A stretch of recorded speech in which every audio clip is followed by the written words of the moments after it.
Recipe વેલાણીઓની આખી જે cutting છે ને સિસ્ટમ એ જોવો ખાલી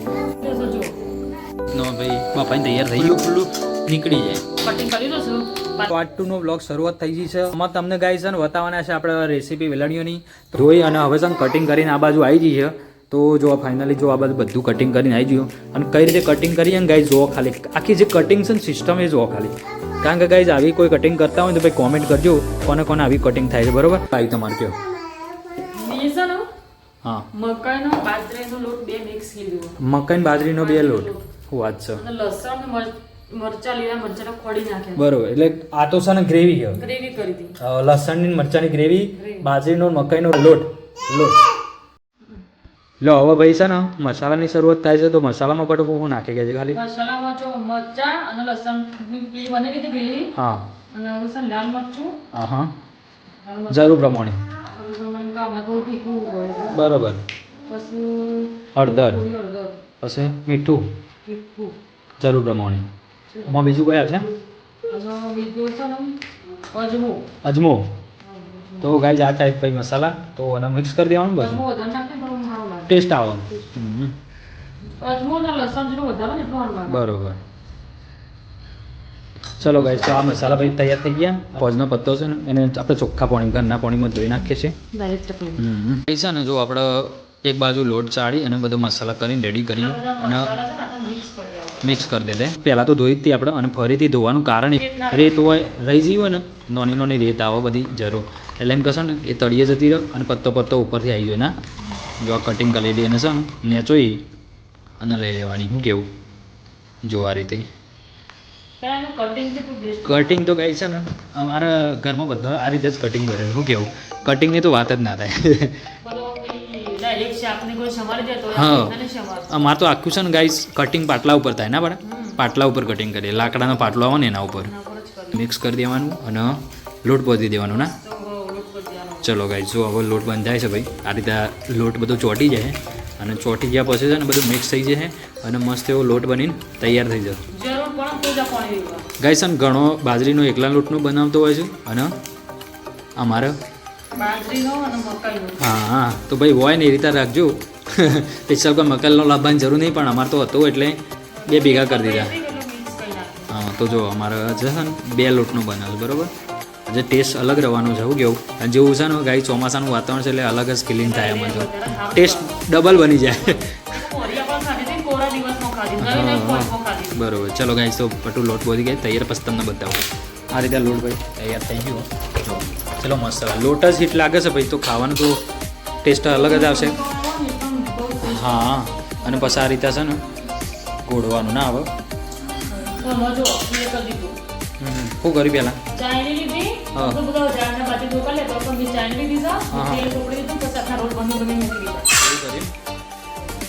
એટલે આમ છે ને પહેલાં તેલ નાખવાનું ચાયણી મૂકવાની એટલે શું થાય એને શું ફરક પડે ચોટના એમ તેલ મૂકીએ એટલે ચોપાળના લીધે ચોટના અને ચાયણી મૂકવાથી ઊંચું રહે એટલે નેચર તળીએ ચોટાય ના ને બફાઈ જાય બરોબર હા ખમણ બાફે રીતે તો આ રીતે ભાઈ જો ગરગોડા કરી અને એને ઓરેસિયા ઉપર લેપી અને રોલ કરી દેવાના ના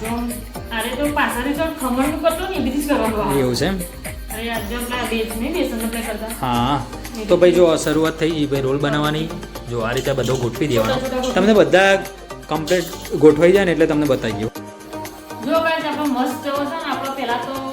આ જારના બાજુના લોગાન મૂકીને એવું કહેતો તો માળો બનાવી દીધો અને વેલાનો લોલો ઉપર જે કહેતો એ પણ તૈયાર થઈ ગયો કે મારે છે ને આજે ચાઇની મૂકીને આજનો માળો તૈયાર કરી દીધો જો અને હવે છે તો બાપ આપણું મસ્ત થઈ જાય અને ચોટાના એમાં છે થોડું તેલ મારી દો લસણ ચોટું નાઈ અને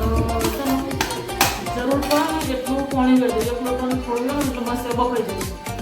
આપણે જરૂર પડે એટલું પાણી વેળવાનું તો આપણે એક લોકો અને આટલું વેળીએ ને તો જો આટલું પીવું ચાઈનીથી થોડું બેસવું છે એટલે મસ્ત બાફાઈ જશે જો ભાઈ આપણે છે ને ચૂલા ઉપર મૂકી દીધો છે ફટા બતાવજી કેટલા આવ્યો આપણો તૈયાર થઈ ગયો ચાંદનો મૂકી દીધો જો ગાઈઝ આ ટાઈપનો ભાઈ બાફાઈને તૈયાર થઈ ગયો જોરદાર અને ગાઈઝ ચૂલા પર કીધું હતું ને તો આપણે ચૂલા પર જ બનાવ્યો છે ભાઈ એટલે હા એટલે શેડ નેચા છે એટલે લ્યો લઈ લેડો તાન થઈ ગયો હોય તો હા લાઈક કરવા લેડો લઈ લો તાન તૈયાર થઈ ગયો હોય તો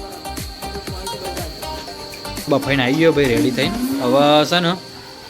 ગરમા ગરમ ગાઈસ છે ને અને કટિંગ કરી દેવો પડું કેવું જો ગાઈસ આખી વાત અલગ છે ભાઈ મસ્ત ચડી ગયો ગાઈસ મેન ખાસિયત છે ને ચૂલા ઉપર છે એટલો મસ્ત ચડે ને એનો સ્વાદ અને ઝડપી ચડી ગયો પણ આવું કરીશ તું જો ગાઈસ ગરમા ગરમ ભાઈ થાળમાં કાઢી દેવાનું છે અને જો એટલો મસ્ત મોડ્યો તો ને પણ આમ મન તો આડ્યું લાઈક થઈ જાય ના પર તો એવું થઈ ગયું બોલ પાણી વાળી જાય તો લાઈક થઈ જાય હા ગાઈસ કાચોમાં તો આટલો ટેસ્ટ લાગે છે મને તો આમ અલગ જ લાગે છે તો પછી આડું જે બન્યા પછી એટલો મસ્ત લાગશે મસ્ત ધીમે ધીમે હગાઈ ને ચોટું ની કઈ અને માથને આપણે મસ્ત પાતળો કટિંગ કરી દઈએ જો બધો જાતના મસ્ત કટિંગ કરી દઈએ આપણે મસ્ત જો પાતળા કટિંગ કરી દો છું પાતળાની સાઈઝ હોય ને એવું લાગે છે ગાઈ જો તમે ગમે તેટલી રેસીપી બનાવો ને પણ ગાઈ આ ચટણી ના બનાવો ને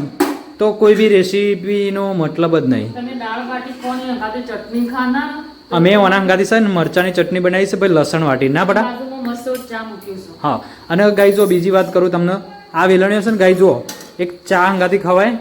દૂધ હંગાથી ખવાય છાસ હંગાથી ખવાય પણ કઈ અમારે ત્રણ ચાર સભ્યો છે ને અમે ચા પીવાળો છીએ કુટુંબ દાદા ચા નહીં પીતા એવા માટે છાસ પણ ચટણી તો બધો માટે જ છે હા તો ચટણી જો ભાઈ ચટણી છે દૂધ અમારે ચા બનશે બરોબર અને વઘારવાનું ચાલુ કરી દીધું છે હું મસાલા થવાના છે બધા તમને બતાવવાના છે બરોબર તો જો પહેલાં સૌથી પહેલાં તો ભાઈ તેલ લઈ લેવાનું જો આ બાજુ જરૂર પ્રમાણે ભાઈ તેલ લઈ લેવાનું શું કેવું પડે આપણે અંદર મોણ મેળવી દીધું એટલે બે કન્ટ્રીબ્યુટ થી કોણ થઈ ગયું થોડું અંદર વેડી દઉં એટલે પાછું ગરમ થઈ ગયું છે હવે પહેલા છે દહીં નાખી દઈએ દહીં તો જેટલી વધારે હોય ને એટલે મને એસબીઓ સારી પાવે હા ગાઈસ અંદર આવો જે અજમો અને ઉપર વધારે નાખી જીરું મસ્ત હોય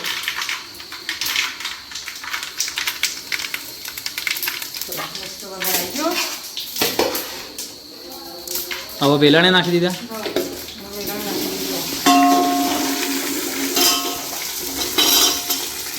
જો ગાઈસ અને ગાઈસ આ રીતે છે ને ઝૂલો ઝૂલાવાનો ભાઈ જણે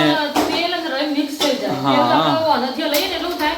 જેવું જોવો ને એવું તેલ વાળું રઈ આરે મિક્સ મિલાવટ મસ્ત થઈ જાય હા એટલા જો એટલે આ રીતે ભાઈ ઝૂલો ઝૂલાઈ દેવાનો મારી પાસે એમાં બરોબર આ ઝૂલો ઝૂલાઈ દીધો આ ઝૂલો છે ને 2-3 વખત હલાવવો પડશે હા. મસ્ત વઘાર પ્લે થઈ મિક્સ થઈ જાય જેમ આપણે ખમણ ઉપરથી નીકળતા હા. એ રીતના વનો પ્લી એ કરજો આ રીતે કરજો જો ભાઈ 2-3 વખત કરજો ને એટલે હવે જો બધામાં તેલ રહી મસ્ત મિક્સ થઈ જાય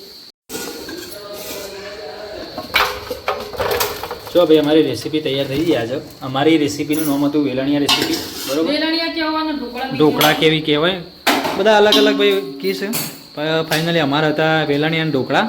અને અમે તો ભાઈ ચાના અંગાથી મોજ કરવાના છીએ સેમ કે અમે બગલરીએ છે ને ઓરિજિનલ ફજના બનાયા હા તો ભાઈ આ છે આપણી રેસીપી સર હવે ટેસ્ટ કરીને કહેશે તમને કે ભાઈ કેવો ટેસ્ટ છે અને તમે બધા ટ્રાય કરો ને ભાઈ તો અમારી જે છે ને દેશી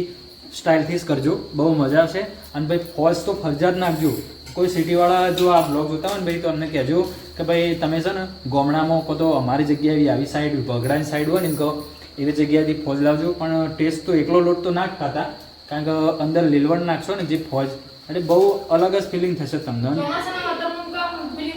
હા તો ભાઈ વનાશે ને અમારે જો હાલ ખાવો અને ચા તો બને છે અમારે તો ચા હંગાથી જ ખાવાનો બાકી હાલ પટું છે ને ટેસ્ટ કરાશે તમને મરચા હંગાથી શું કેવું પડું મરચા હંગાથી ના મારે નહીં તું કર જો આપણે છે ને મરચા વેલણિયા અને ચા પીએ પણ છે એના આગળ ચીકું મોટું કરવા માટે આવે ટેસ્ટ કરે ખોવાઈ ના જોઈએ મસ્ત ટેસ્ટ કે જે પાવ કેવું રહ્યું ટેસ્ટ તો છે ને बहुत बोली जी એવો એટલો મસ્ત ટેસ્ટ હતા તો ગાઈઝ જો ભાઈ ટેસ્ટ ખતરનાક બન્યો તમે બધા ટ્રાય કરજો અને આશા રાખું છું કે ગાઈઝ જો અમારો રેસીપી વિડીયો છે ને તમને કેવું લાગ્યું ગાઈઝ અને સારું લાગ્યું હોય તો ગાઈઝ કોમેન્ટ કરો શેર કરો સબસ્ક્રાઇબ કરો અને ભાઈ લાઈક તો જરૂર કરો બરોબર સપોર્ટ કરો આટલી બધી મહેનત કરી તમારી બેનને તો ચલો ગાઈઝ આજનો બ્લોગ હતો આપણો રેસીપી બ્લોગ. તમને આશા રાખું છું કે આજનો બ્લોગ તમને ગમ્યો છે. ગમ્યો તો લાઈક અને શેર અને સબસ્ક્રાઈબ કરવાનું ભૂલતા નહીં. મળીએ આપણા નવા બ્લોગમાં અને આવા રેસીપી બ્લોગમાં આપણે જોવા માટે છે ને આપણી ચેનલને સબસ્ક્રાઈબ કરી લો. એકલા રેસીપી નહીં જોવા, drama, family entertainment, recipe blog, family blog બધા બ્લોગ આવતા રહેશે ભાઈ. તો યાર લાઈક કરો, શેર કરો અને સબસ્ક્રાઈબ કરો. મળીએ આપણા નવા બ્લોગમાં. બધાને જય માતાજી, ટેક કેર.